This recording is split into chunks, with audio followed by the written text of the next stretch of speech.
Counselling জিনিসটা আসলে এরকম, যখন কেউ আমাদের সাথে তার নেগেটিভ বা ট্রমা বা কষ্টকর কোনো অভিজ্ঞতা শেয়ার করে, তখন বেসিক্যালি তার কষ্টটা কমানোর জন্য তার চিন্তাভাবনাকে পজিটিভ কোনো দিকে টার্ন করাটাই হচ্ছে বেসিক্যালি কাউন্সেলিংয়ের মূল উদ্দেশ্য থাকে। কারণ আসলে আমাদের ব্রেনটা এমন যে এটা আনফিনিশড কোনো ওয়ার্ক বা হচ্ছে যেটা আপনার মতো করে আপনি চেয়েছিলেন সেটা আপনার মতো করে হয়নি, এই জিনিসটা ব্রেন খুব অপছন্দ করে। এবং যেটা সায়েন্সের ভাষায় আমরা কিন্তু ব্রেনকে ধোঁকা দিতে পারি। তো সাইকোলজিটা অনেকটা এরকমই, যে ব্রেনকে বোকা বানানো। অটোমেটিক্যালি যখন আপনার ব্রেনের নিউরনগুলো বুঝতে শিখে যাবে ইটস ওকে, লেট ইট গো, যা হয়েছে ভালো হয়েছে, আপনার এই জায়গাটাতে আপনি শান্তি অনুভব করবেন। ছোট্ট একটা উদাহরণ দিয়ে বলি, আমার লাইফের পার্সোনাল, সেটা গতকালই আমার সাথে হয়েছে, মানে আমার বাচ্চার সাথে হয়েছে।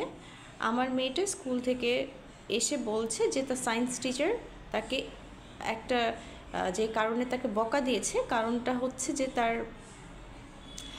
যে সায়েন্স কপি সেটার পৃষ্ঠাগুলো, পেজগুলো খুলে খুলে আসছিল, তো খাতাটা ছিঁড়ে গিয়েছে, এই জন্য সে বকা খেয়েছে। এবং এতে তার খুব মন খারাপ হচ্ছে। সে বলেছে কাজটা তো আমি ইচ্ছে করে করিনি, কোনো একটা কারণে খাতাটা ছিঁড়ে গেছে, খুলে গেছে, এবং টিচার তাকে একটু বেশ রুডভাবেই বকা দিয়েছে, এই জন্য তার মন খারাপ। তো এটা তাকে সারাদিন কষ্ট দিচ্ছিল যে খাতাটা তো সে ইচ্ছা করে ছেড়েনি, তাহলে কেন তাকে বকাটা খেতে হলো। তখন আমি তার সাথে বসলাম, বসার পরে যেটা আমি তাকে বললাম যে তুমি ওই দিক থেকে ফোকাসটা সরিয়ে নিয়ে তুমি আগে দেখো খাতাটা কেন ছিঁড়েছে, আগে এটা আইডেন্টিফাই করো। কারণ খাতা ছেঁড়ার অবশ্যই কোনো কারণ আছে, বিনা কারণে তো আসলে জিনিসটা হয় না।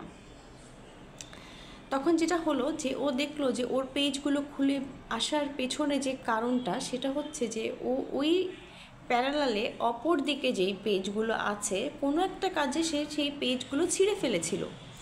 ছিঁড়ে ফেলাতে যা হয়েছে, ওর এই পাশে যেখানে ও লিখেছিল সেই ইম্পর্টেন্ট কাগজগুলো খুলে এসেছে।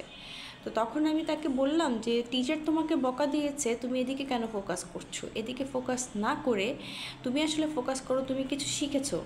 কী শিখেছো? এই যে তোমার খাতাটা কী কারণে ছিঁড়ে যাচ্ছে, তুমি কিন্তু নতুন জিনিস শিখলে, তাই না? এরপরে তুমি আর তোমার কোনো খাতার কোনো পেজ থেকে এভাবে তুমি পেপার ছিঁড়বে না। যদি ছিঁড়তেই হয় তুমি পেপারের মিডলে যাও, যেখানে দুটো পেপার একসাথে জোড়া দেওয়া আছে সেখান থেকে তুমি জিনিসটা ছিঁড়ে নাও। তো আসলে বেসিক্যালি কাউন্সেলিংয়ে পজিটিভ থিঙ্কিং জিনিসটাকে এভাবেই কনভার্ট করা হয়।